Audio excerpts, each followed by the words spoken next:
Hello students, आज मैं आप लोग को स्टैंडर्ड 9th में चैप्टर नंबर 9 कराने वाला हूँ फिजिक्स का, force and laws of motion. तो चलो स्टूडेंट्स, हम लोग देखते हैं force and laws of motion में होता क्या है। तो जो फोर्स है वो आप लोग ने स्टैंडर्ड 8th में सीखा था कि फोर्स क्या होता है, टाइप्स ऑफ फोर्सेस देखे थे आप लोग ने। जो ये मोशन है वही चैप्टर 8 जो स्टैंडर्ड 9th में अभी मैंने सिखाया था कि मोशन क्या होता है। ये जो सारी चीज़ें वो आप लोग को पता है। तो हम लोग ये देखते हैं कि इंट्रोडक्शन में हमें क्या गिवन है, और हम लोग फिर आगे देखते हैं कि ये जो चैप्टर में फोर्स और लॉज ऑफ मोशन के बारे में क्या गिवन है और क्या क्या डिटेल में हमें पढ़ने मिलेगा ये चैप्टर में।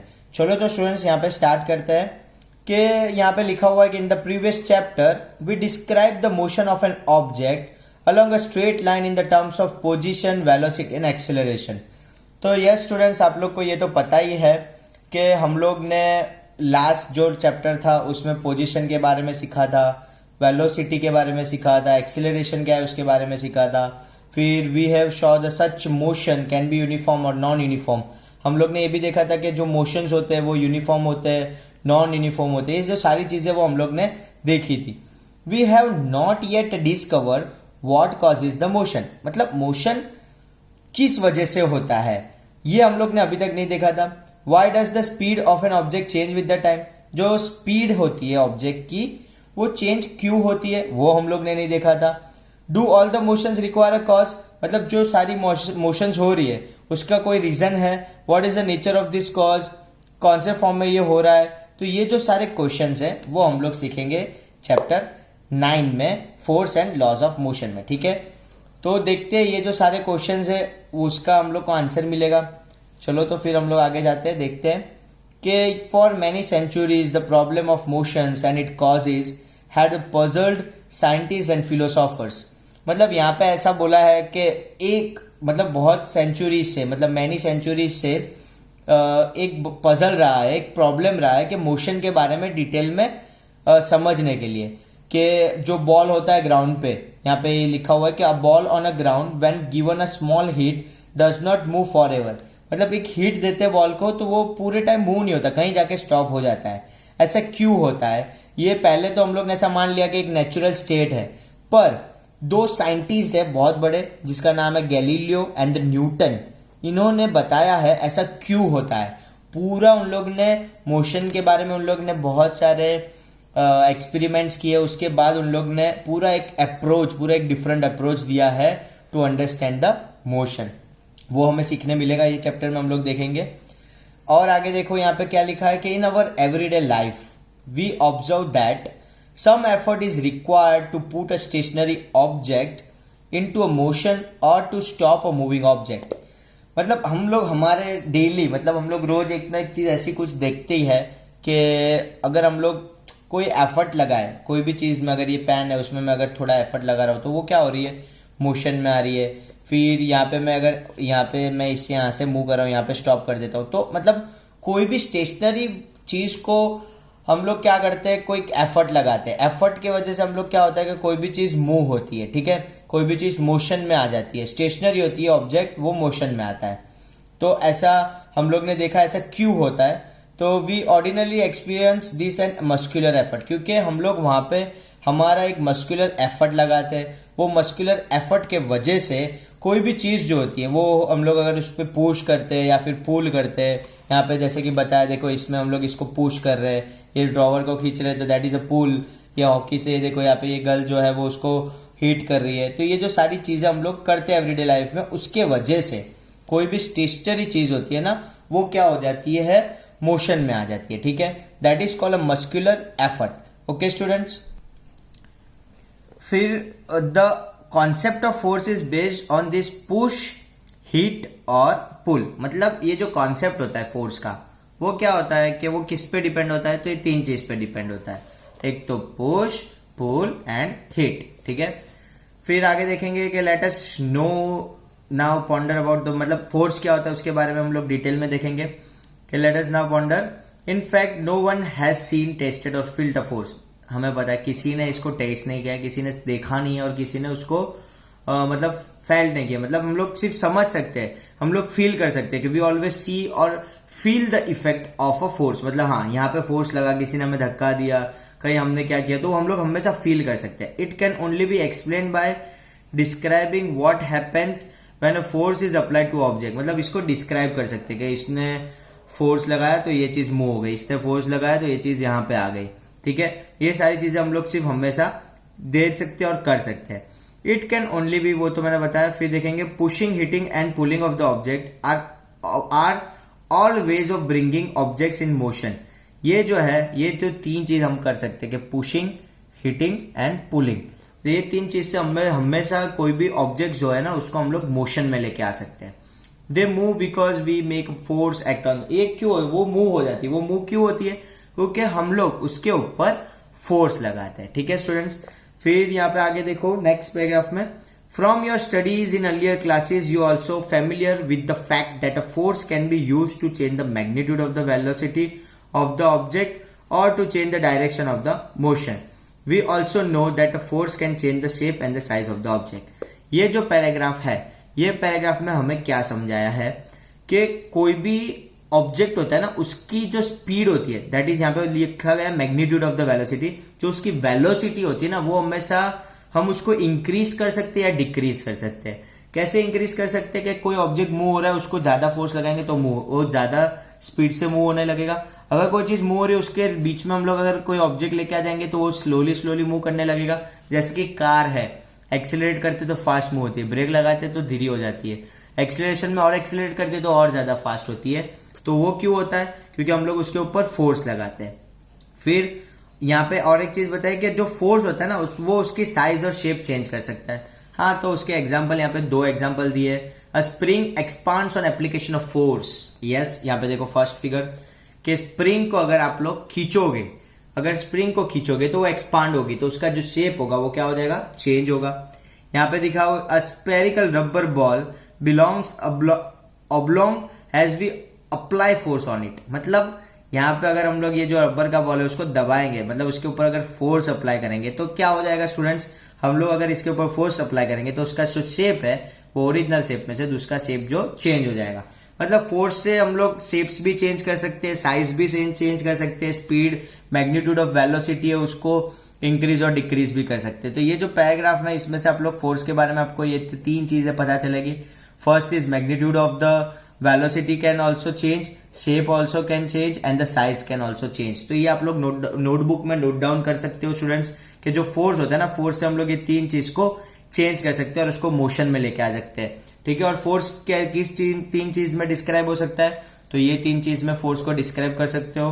First is pushing, pulling and hitting. और फोर्स के बारे में ज्यादा डिटेल में किस दो साइंटिस्ट ने बताया था वो भी आप लोग को अच्छे से याद रखना है, that is Galileo and the Newton. ठीक है स्टूडेंट्स, तो इतना आप लोग को इंट्रोडक्शन में से याद रखना है. ये हमारा इंट्रोडक्शन का पार्ट था. फिर आगे हम लोग देखते हैं नेक्स्ट जो हमारा पार्ट है वो है बैलेंस एंड अनबैलेंस फोर्सेस क्या होता है. ठीक है, तो बैलेंस एंड अनबैलेंस फोर्सेस क्या होता है वो आप लोग को मैं समझाऊंगा अब. तो ये जो है इसमें पहले मैं जो ये पार्ट है वो पार्ट मैं आप लोग को समझाता हूँ. ये क्या गिवन है कि फिगर एक गिवन है, figure 9.3 shows a wooden block on a horizontal table that the two strings x and y are tied to the two opposite faces of the block as shown. If we apply a force by applying the string x and the block begins to move to the right. Similarly, if we pull the string y, the blocks move to the left. तो ये हमें इतना क्या समझाया, ये जो paragraph मैंने अभी जो रीड किया कि एक टेबल है, टेबल के ऊपर एक ब्लॉक है, ब्लॉक में दो स्ट्रिंग मतलब दो थ्रेड लगाई हुई है, डोरी बोल सकते हैं आप. एक एक्स, यहाँ पे एक्स है, यहाँ पे वाई, डायरेक्शन बताया कि ये एक्स साइड पे है, ये वाई है. यहाँ पे दो स्ट्रिंग के नाम दे दिए. अगर मैं एक्स साइड से खींचूंगा तो ये इस साइड मूव होगा ब्लॉक, वाई साइड से खींचूंगा तो ये इस साइड होगा मूव. ये हमें इतना यहाँ पे समझाया है. फिर आगे देखो, रीड कर दे. सिमिलरली यहाँ पे sorry, but if the block is pulled from both the sides with equal forces the block will not move. मतलब यहाँ पे हमें क्या बोला है कि अगर मैं ये जो ब्लॉक है दोनों ही साइड सेम फोर्स से इसको खींचूंगा तो क्या होगा, जो ब्लॉक है वो मेरा मूव नहीं होगा. ठीक है, वो वहां का वहां रहेगा. तो ऐसा क्यों होता है, क्योंकि दोनों ही साइड हम लोग इक्वल फोर्स लगाते हैं. अगर इक्वल फोर्स लगाते हैं दोनों ही साइड तो मूव नहीं होता. तो ये जो टाइप का फोर्स हम लोग लगाते हैं दोनों ही इक्वल टाइप का, तो वो जो फोर्स होता है ना उसको कहते हैं बैलेंस फोर्स। देखो यहाँ पे लिखा हुआ है कि such force are called the balance forces, and वहां पे क्या होता है, where do not change the state of motion of और of motion of the object. मतलब वहां पे स्टूडेंट्स एक चीज ऐसी होती है कि जो बैलेंस फोर्सेस मतलब इक्वल फोर्सेस हम लोग लगाते हैं वहां पे मोशन में ये नहीं आता, वो रेस्ट पोजीशन में ही रहता है। और वो जो टाइप के फोर्स जहाँ पे दोनों ही जगह पे इक्वल फोर्सेस लगाते हैं उसको कहते हैं बैलेंस फोर्सेस। यहाँ पे दो चीजें सीखनी थी, एक बैलेंस और एक अनबैलेंस फोर्सेस। तो बैलेंस फोर्सेस आप लोग को पता चल गया क्या होता है। अब आगे पढ़ते हैं अनबैलेंस फोर्सेस के बारे में, वो क्या होता है। यहाँ पे देखो अनबैलेंस फोर्सेस में क्या दिया है कि now let us consider a situation in which two opposite forces of different magnitudes pull the block. मतलब डिफरेंट मैग्नीट्यूड्स मतलब क्या होता है, what is the meaning of a different magnitudes. Students different magnitude मतलब एक साइड से मैं ज्यादा फोर्स लगा रहा हूं, एक साइड से मैं कम फोर्स लगा रहा हूं, उसको क्या कहते हैं डिफरेंट मैग्नीट्यूड्स। कि यहाँ पे मैं 10 न्यूटन का फोर्स लगाता हूँ, यहाँ पे मैं 8 न्यूटन का फोर्स लगाता हूँ, दोनों ही साइड अलग अलग फोर्सेस लगते हैं ना, उसको कहते हैं डिफरेंट मैग्नीट्यूड्स। तो वहां पे क्या होगा कि दोनों में से जो साइड पे ज्यादा मैग्नीट्यूड वाला फोर्स लगेगा, ग्रेटर फोर्स जहां पे होगा, उस डायरेक्शन में ऑब्जेक्ट जो है वो मूव होगा। मतलब जहां पे बैलेंस फोर्सेस नहीं लगते, दोनों ही जगह इक्वल फोर्सेस नहीं लगते, डिफरेंट फोर्सेस डिफरेंट मैग्नीट्यूड वाले फोर्सेस लगते हैं, वहां पे जो ऑब्जेक्ट मूव होता है। और जो भी ऑब्जेक्ट अगर फोर्स लगाने पे मूव होता है तो वो टाइप ऑफ फोर्स को कहते हैं अनबैलेंस फोर्स। तो यहाँ पे लिखा होगा, देखो देखते हैं कि in this case the block will begin to move in the direction of the greater force, thus the two forces are in the direction of the block moves. This suggests that an unbalanced force acting on an object brings it in motion. मतलब unbalance force अगर हम लोग लगाएंगे object के ऊपर तो object हमेशा move होगा। तो ये दो चीज आप लोग को बैलेंस फोर्सेस और अनबैलेंस फोर्सेस से सीखने मिलेगी कि बैलेंस फोर्स क्या होगा स्टूडेंट्स और अनबैलेंस फोर्स क्या होगा। यहाँ पे देखो मैं इसके बारे में यहाँ पे लिख के आपको बताऊंगा कि बैलेंस और अनबैलेंस को आप लोग कैसे याद रख सकते हो। तो मैं यहाँ पे लिखता हूँ बैलेंस्ड फोर्सेस के बारे में और अनबैलेंस्ड फोर्सेस के बारे में। तो सबसे पहले देख लेते हैं बैलेंस फोर्सेस में आप क्या दो चीज़ याद रखोगे। तो बैलेंस फोर्सेस में आपको फर्स्ट ऐसा याद रख लो कि बैलेंस फोर्सेस में क्या होगा, इक्वल मैग्नीट्यूड वाले फोर्स लगेंगे। क्या होगा, equal magnitude forces applied on both sides. Okay students, equal magnitudes force apply on both side. और यहाँ पे दूसरी चीज, जो ऑब्जेक्ट है वो क्या होता है, रेस्ट में रहता है। उसका जो मोशन होता है वो कैसा होता है, हमेशा स्टेट, उसका ऑब्जेक्ट का स्टेट कैसा होगा, हमेशा state is always on the rest. State उसका क्या होगा, स्टेट ऑफ रेस्ट। ओके, वो मोशन में नहीं होगा। ये होगा बैलेंस फोर्सेस के बारे में, आपको ये याद रखना है। अनबैलेंस फोर्सेस के बारे में क्या याद रखोगे आप लोग, अनबैलेंस फोर्स, यहाँ पे लिख देता हूं मैं अनबैलेंस्ड फोर्सेस। तो अनबैलेंस फोर्सेस के बारे में कि यहाँ पे क्या होगा, जो मैग्नीट्यूड लगेगा वो कैसा लगेगा, डिफरेंट मैग्नीट्यूड। यहाँ पे different magnitude force is applied, magnitude force is applied on object, ठीक है। तो डिफरेंट मैग्नीट्यूड का अगर फोर्स अप्लाई होता है ऑब्जेक्ट पे तो उसको कहते हैं अनबैलेंस फोर्स। और वहां पे जो ऑब्जेक्ट का जो पोजीशन मतलब स्टेट होता है वो कैसा होता है, मोशन में आ जाता है, वो मोशन में आ जाता है। ठीक है, यहाँ पे रेस्ट में रहता है और यहाँ पे मोशन में आ जाता है। तो ये दोनों ही चीज आपको बैलेंस फोर्सेस और अनबैलेंस फोर्सेस के बारे में सीखनी थी, जो आप लोग ने अभी सीख ली। आगे देखते हैं फिर हमें क्या गिवन है। तो यहाँ पे आगे देखते हैं, यहाँ पे हमें देख सकते हो कि एक फिगर दी हुई है ए, बी और सी। तो चलो देखते हैं कि what happens when some children try to push a box on a rough floor. यहाँ पे ये चीज याद रखना कि रफ फ्लोर के ऊपर जो हमारे चिल्ड्रंस है उसको मूव करने का ट्राई कर रहे हैं। ठीक है, if they push the box with a small force, the box does not move because of the friction acting in the direction opposite to the push। मतलब यहाँ पे देखो स्टूडेंट्स क्या हो रहा है कि ये जो स्टूडेंट्स हैं मतलब यहाँ पे जो चिल्ड्रंस हैं वो क्या कर रहे हैं, तो वो एक फोर्स लगा रहे हैं। यहाँ पे देखो कि वो एक साइड से फोर्स लगा रहे हैं बॉक्स को मूव करने के लिए। तो ये इस साइड से जो चिल्ड्रंस है वो फोर्स लगा रहे हैं, तो इसमें क्या होता है कि जो फ्रिक्शन फोर्स होता है ना उससे ज्यादा लगना चाहिए। मतलब ये जो चिल्ड्रन फोर्स लगा रहे हैं वो हमेशा नीचे जो फ्रिक्शन फोर्स लगता है उससे ज्यादा होगा तो ही बॉक्स मूव होगा। देखो यहाँ पे मैंने रीड किया, यहाँ पे मैं बताऊंगा कि द फ्रिक्शन फोर्स अराइज, यहाँ पे आप देख सकते हो कि the friction force arises between two surface in contact. In this case, between the bottom of the floor and the rough surface, it balances the pushing force and therefore the box does not move. मतलब यहाँ पे आप देख सकते हो, यहाँ पे क्या बताया मैं आप लोग को, ये जो है पूरा मैं रीड करके बता देता हूँ कि in figure 9.4b the children push the box harder but the box still does not move. This is because the friction force still balances the pushing force. If the children push the box harder, still the pushing force becomes bigger than the friction force, and the 9.4c there is unbalanced force so the box starts moving. मतलब ये जो तीनों तीन figure है इसमें होता क्या है एग्जैक्टली मैं आप लोग को बताऊंगा कि एक चीज यहाँ पे फॉर्म हो रही है कि फ्रिक्शन फोर्स। देखो यहाँ पे मैं एक्सप्लेन करता हूँ क्या होता है कि फ्रिक्शनल फोर्स के बारे में आपको थोड़ा बहुत पता होना चाहिए क्या है क्या नहीं, कि फ्रिक्शन फोर्स।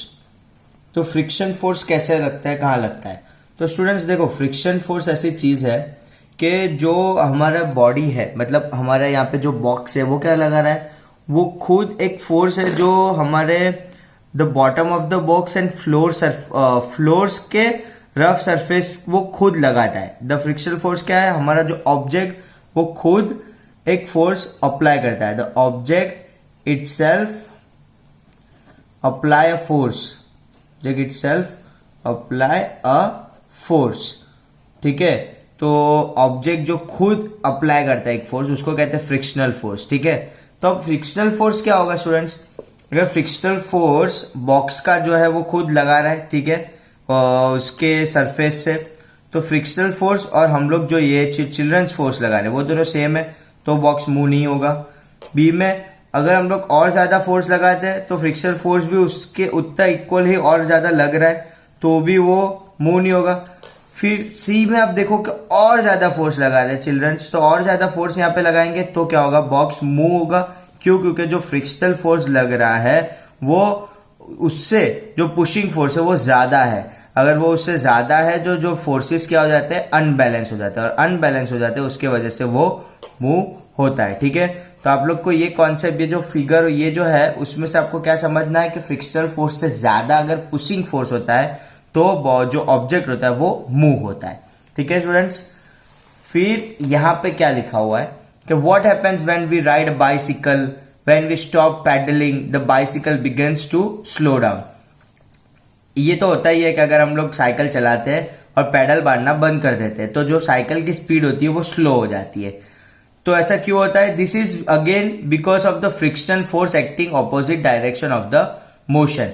मतलब यहां से आपको पता चलेगा कि फ्रिक्शनल फोर्स हमेशा कैसा होता है, तो जो फ्रिक्शनल फोर्स लगता है ना वो हम लोग जो भी डायरेक्शन में फोर्स लगा रहे हैं उसके ऑपोजिट डायरेक्शन में क्या लगता है, फ्रिक्शनल फोर्स। मतलब हम लोग जो भी डायरेक्शन में फोर्स लगाएंगे उसके ऑपोजिट डायरेक्शन में क्या लगेगा, हमेशा फ्रिक्शनल फोर्स लगेगा। तो यहाँ पे आप फ्रिक्शनल फोर्स जो है उसमें आप ये भी रख सकते हो ऑब्जेक्ट इटसेल्फ अप्लाई फोर्स और it always the opposite of the direction, मतलब हम लोग जो लगा रहे हैं उसके ऑपोजिट डायरेक्शन में होगा। तो यहाँ पे आप ये भी याद रख सकते हो कि frictional force is always the opposite direction of the object, opposite direction of force, मतलब हम लोग जो फोर्स लगा रहे हैं उसके ऑपोजिट डायरेक्शन में होता है, ठीक है। तो उतना याद रखो कि फ्रिक्शनल फोर्स ऑपोजिट डायरेक्शन में होता है। फिर उसके बाद हमें यहाँ पे क्या दिया है, इन ऑर्डर, ये हो गया opposite direction, in order to keep the bicycle moving we have to start pedalling again. अगर हमें साइकिल को चलाते रहना है तो हम लोग को फिर से पैडल करना पड़ेगा। It thus appears that an object maintains its motion under the continuous application of unbalance force. मतलब अनबैलेंस फोर्स के कंटिन्यूअस क्या होगा, एप्लीकेशन देना होगा तो ही कोई भी ऑब्जेक्ट जो है वो मूव होता रहेगा। वो तो हमें पता ही है कि अनबैलेंस फोर्स होगा तो ही बाइसिकल मूव होगी। However, it is quite incorrect. An object moves with a uniform velocity when the forces acting on the object are balanced and there is no net external force on it. If an unbalanced force is applied on the object, there will be a change either in its speed or in the direction of its motion. Thus, to accelerate the motion of an object, an unbalanced force is required, and the change in its speed would continue as long as the unbalanced force is applied.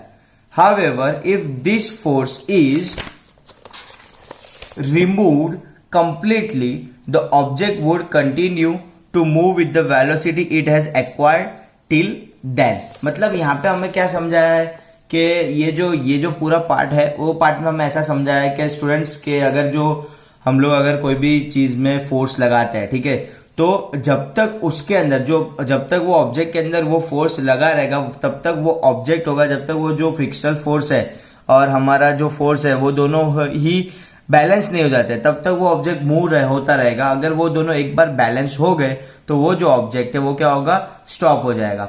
और अगर unbalance force continuously लगता ही रहेगा तो वो तब तक चलेगा जब तक उसमें से कोई भी फोर्स क्या हो जाएगा, इक्वल नहीं हो जाएगा बैलेंस फोर्स से, मतलब दोनों ही फोर्सेस इक्वल नहीं हो जाएंगे तब तक वो चलता रहेगा। वो यहाँ पे लिखा है। तो स्टूडेंट्स आप लोग को सबको पता चल गया कि what is balance force, unbalance force. फिर उसके अंदर हम लोग ने मैंने समझा आपको बैलेंस फोर्स, इनबैलेंस फोर्स क्या होता है ये वाले ऑब्जेक्ट से। फिर मैंने आपको समझा फ्रिक्शनल फोर्स का क्या रोल है हमारे फोर्स में, ठीक है, फ्रिक्शनल फोर्स क्या करता है और ऑब्जेक्ट कब मूव होता है, जब फ्रिक्शनल फोर्स से ज्यादा मतलब हम लोग का जो फोर्स है वो लगेगा तभी ऑब्जेक्ट मूव होगा। ऑब्जेक्ट को कंटिन्यू मूव होने देना है तो क्या होगा, ये सारी चीजें मैंने ये टॉपिक में आपको समझाई है, ठीक है। तो स्टूडेंट्स हम लोग नेक्स्ट लेक्चर में अब देखेंगे कि फर्स्ट लॉ ऑफ मोशन क्या है, और फर्स्ट लॉ ऑफ मोशन के बारे में मैं आपको डिटेल में नेक्स्ट लेक्चर में बताऊंगा।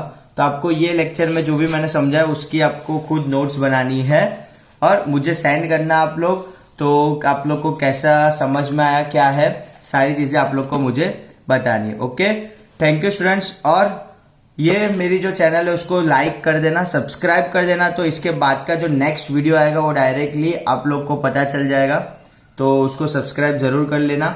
फिर नेक्स्ट लेक्चर में मैं आप लोग को फर्स्ट लॉ ऑफ मोशन समझाऊंगा। Okay, thank you.